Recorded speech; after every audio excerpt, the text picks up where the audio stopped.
Hi class, welcome to Unit 11 of 2 Corinthians. I have graded your reflection papers for Unit 10, and you should see my personal comments on your work within the online platform. This week we continue to study Paul's quote-unquote letter of attack, the most virulent and violent language perhaps in all of the Pauline corpus, 2 Corinthians 10 through 13.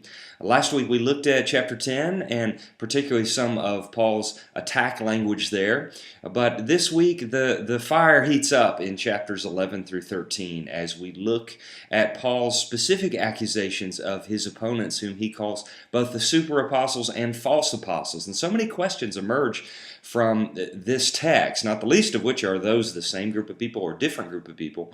And the second is probably how far we are able to go historically to piece together a reconstruction of these opponents, given that all we have is Paul's characterization of them in this very stylized, rhetorically sophisticated apologetic piece of rhetoric in chapters 11 through 13. So I think that our dialogue will be fruitful, and I'm excited about your engagement with both Matera and an article that we'll be looking at from Barnett, who does a nice job laying out the scholarly landscape of the way that New Testament folk have talked about this issue of the identity of Paul's opponents here.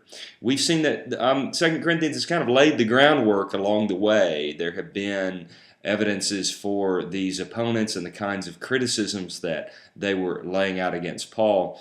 But the gloves really come off in this section, and it is interesting to read 2 Corinthians in sequence in this regard, regardless of whether or not you think that chapters 10 through 13 are a fragment or a separate letter. So lots to talk about this week, and I look forward to engaging with you. God bless.